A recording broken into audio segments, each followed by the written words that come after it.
hope you're alright. Now then, this week on the Arnos Railways channel, we've got a few things to talk about. Mainly, the most important thing, or one of the most important aspects of the hobby today. And I think it might be something which is so easy to overlook. A lot of people are unnecessarily missing out on a lot of fun in the hobby, and they're not living their best model railway life. Certainly on the outside of it anyway, there's a lot of focus of all the nonsense online, and I think there's a better way, or certainly a hybrid way of doing things. We're also going to take a look at the layout updates as well, and have a chat about what happened at Sawyer Models open evening on Monday. Let's get involved.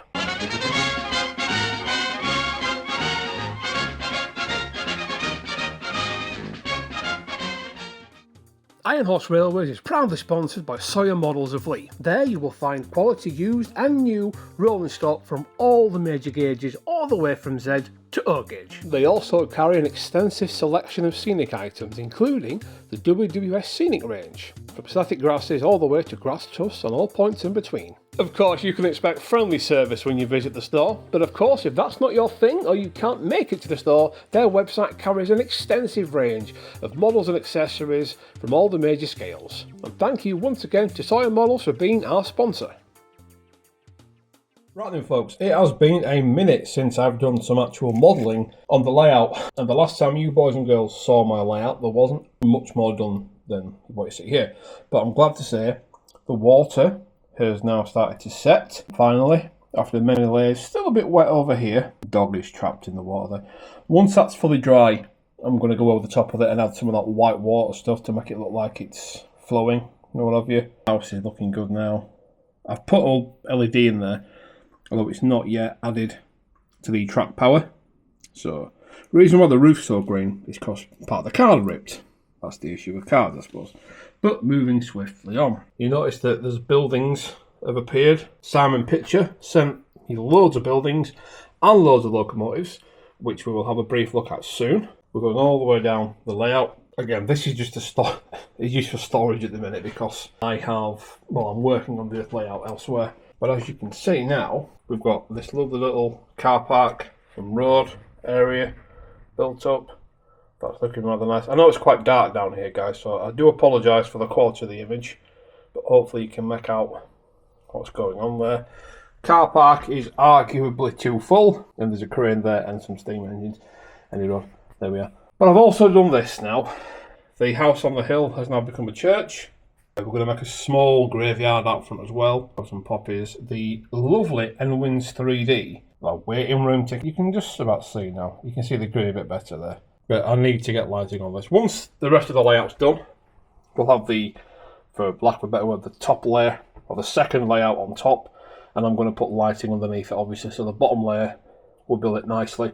And the top layer will have a roof on it, which I can then use as storage. So that'll be good. And then there'll be lights and those. So it'll all be lit nice and properly. But again, we've got this lovely little embankment now. That's coming along nicely. All static grass using the World War Scenics Pro Layering Grass System. Or Pro Grass Layering System. Yeah, whatever you want to call it. But that's looking nice. Using the autumnal mixtures there. So that's coming across really nicely. And finally, we've got some sort of a station built. We've got this lovely little entranceway. Ignore the wall that's supposed to be there. But we've got, again, Simon sent me this lovely little crossing. He sent me all the buildings you see here, which is just remarkable generosity. And station building. These are all Batman Scenecraft, by the way, so there's quite a lot of wealth involved here. Moving along, all looking really nice. I'm working on making a slope for the workers to be able to get down, and then thinking of putting some sort of a barrow crossing in there as well, so people can get across. We've fenced off the goods yard. Now in reality the entrance to the goods yard would be off scene towards this way, which is why you can't see an entrance, but there we are. I'm not sure about the placement of those two houses yet. Might be a bit too close to the railway, so we'll have to think about that. But here we have the little high street section, and today I'm going to use the Smooth It I got from Sawyer Models. That's the wood and scenic stuff to make proper pavements, because card, it always just looks like card, doesn't it? You know what I mean? So I want to try and make proper pavements if I can. This is the stuff I'm going to be using, Smooth It. And you get paving tape with it as well. Basically, it works like real life concrete. I suppose you put your barriers up and you pour it in, you smooth it across, give it a few hours to dry, and then you've got something that resembles concrete. So there we are. So I'm going to give that a try a bit later on today. But I had quite a lot of cheese last night, and as you lot know, I'm lactose intolerant, so today I'm kind of paying for it. We'll leave it at that. Any road. Speaking of Sawyer Models, let's have a little chat about what happened of our first Monday Club live takeover. It was spectacular, and I got a little bit of footage, not too much, just a little bit of footage for you guys to see what went on. And it really does highlight one of the most important things within this hobby. Hello good people, welcome back to our Norse Railways. We're now going to talk about what happened at Sawyer Models this Monday. Jenny Kirk and Annie with us. We did the very first of what we hope to be many open evenings or live lock-ins or takeovers, if you will, of Sawyer Models in Leigh. Now, of course, Sawyer Models are the sponsor of me and my channel, and I wanted to do something that would help draw attention to the shop, basically, to Andy and Rob and all the team there, because they're the good work that they do. And a lot of focus does seem to go on all of the larger shops, the big box shifters, if you want to call them that. They all have super high-speed websites, and they all price match each other, and all the rest of it. And that's fine. You know, there's a place for both in this world. There's a place for the big box shifters, but there's also a place for your local model railway shop. Now, Sawyer Models is about 35 to 45 minutes away from me, so it's as close as any other shop can be. But the good thing about that is they can get everything else that the big boys can, if you want to call them that. And I just wanted to draw some attention to that little aspect, that you can get all the attention. In fact, arguably, you can probably get better service from a local model railway shop because they've got the time to invest in the customer. And that's something I wanted to show you good folks as well. And for those of you that tuned in to the live stream from Jenny Kirk on Monday, you will have seen that. And what a successful evening it was. It just goes to show that when you're online and we're all talking about model railways and we're all discussing about which model's best and what we think of the latest Bachmann release, or what Curious Girl's been up to, or how unreliable X model is, or problems you might have had, and then we all start arguing and about who's a real modeler and who's doing things correctly and who isn't and everything else. And it can all become a little bit detached. It can all become a little bit arm's length, if you will, and unrealistic. But in reality, when you end up getting a bunch of nice railway modelers together in the same place, 9 times out of 10, they all just chill out and they all talk about the experiences they've had. I was speaking to a chap last night from the East Lancs Railway called Phil Humphreys, I think it was. Phil part owns a Black 5, which is currently in restoration. And it was just an interesting conversation we had about what he'd done back in the day. And he'd managed to record some footage of his Black 5 before it fell into disrepair and needed an overhaul. And that whole conversation would never have taken place had we not had this open evening, had we not done the Monday Club live takeover. And it's something I encourage all of you folks out there to do. Now, if you don't live close enough to get to Sawyer Models, that's fine. Your local model railway shop still needs you. And be that Great Eastern Models down south, or KMS, or whoever your whoever your local model railway shop is, even if it is one of the bigger ones like Rails or TMC, support them, because even though they might be a bit bigger than someone else, they're still your local and they do need your help. Because if you don't use them, you will lose them. And I don't think we need to be seeing any more model railway shops going down the pan. Certainly not at the minute anyway. We are living in the best time to be a railway modeler. We are absolutely spoilt to death with high quality models. And yes, every now and again you get one that slips through the cracks and causes problems. That's fine. We are still living in a grand age of it. And your local model railway shop will go a long way to playing a big part in that. And the open evening we had as well, I keep calling it an open evening, the lock-in, the live Monday Club, whatever you want to call it, it felt a little bit like, to me at least, a little bit like a club meeting, if you will. in a certain sense, or a bit like the same sort of feeling you get when you go to a modern railway exhibition. There was even a couple of layouts that the shop's got, and they were all running as well. So in a way, I suppose you could call it a very small micro exhibition, I suppose, with 3.5 layouts. I say half because Richard Brighton from DCC Concepts was good enough to join us as well, and he was offering guidance and support on all manner of DCC related trickery and problem solving and products, and as you lot know, I use a lot of their stuff on my own layouts. So I'm a big supporter and a big believer in what DCC Concepts are doing and what they bring to the table, and it was nice that they actually bothered to send someone and to get involved.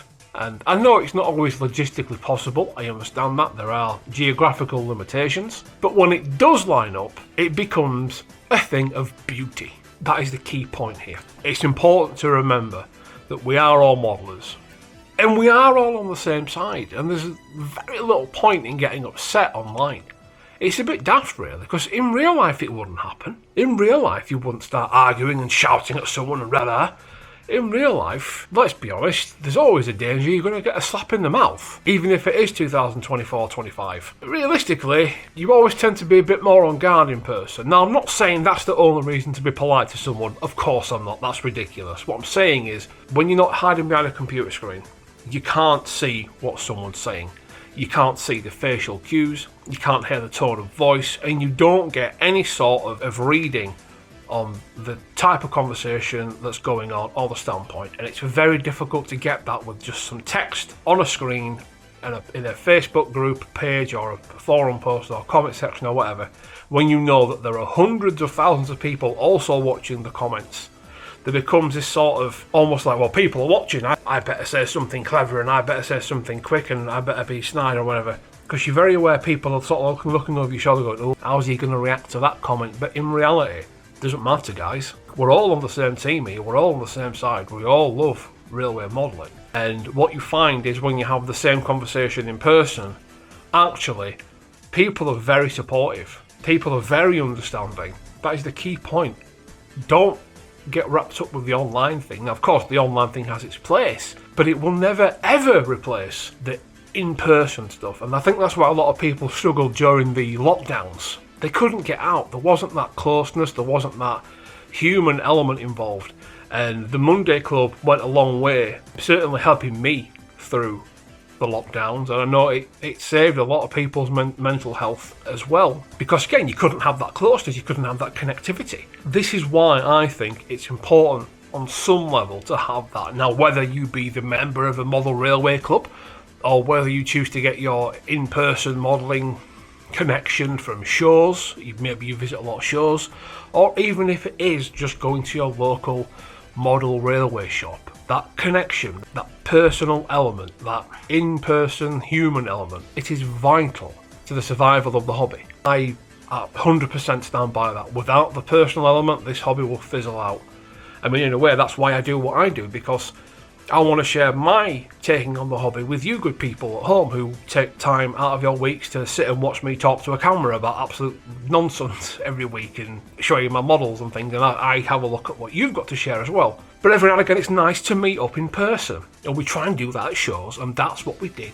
On Monday at Sawyer Models, we had the live lock-in, and it was, yes, of course, there were special offers to entice people in, but it was more a celebration of what can actually happen when you get model railway enthusiasts together and we're all in good spirits, and there was a good spread of food on, by the way, which is very nice. And let's face it, having a good feed is something I'm not averse to, so you know what I mean?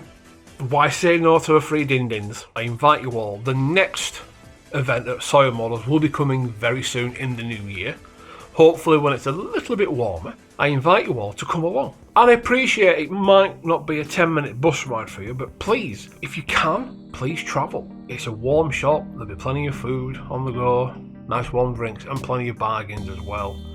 And of course, most importantly, the human element. That community spirit will be there, live, in person, for us all to enjoy and take part in, so we can all feel part of something bigger and greater. Not just online, but of course in person. That for me is really where the whole thing comes together. It might just be a daft silly little open evening on a live stream to some, but to most, I think certainly to the ones that attended and the folks that took time out of their busy schedules to put the event on, it's a lot more than that. Right, good folks, you take care of yourselves. I will see you all very soon with a new video next week.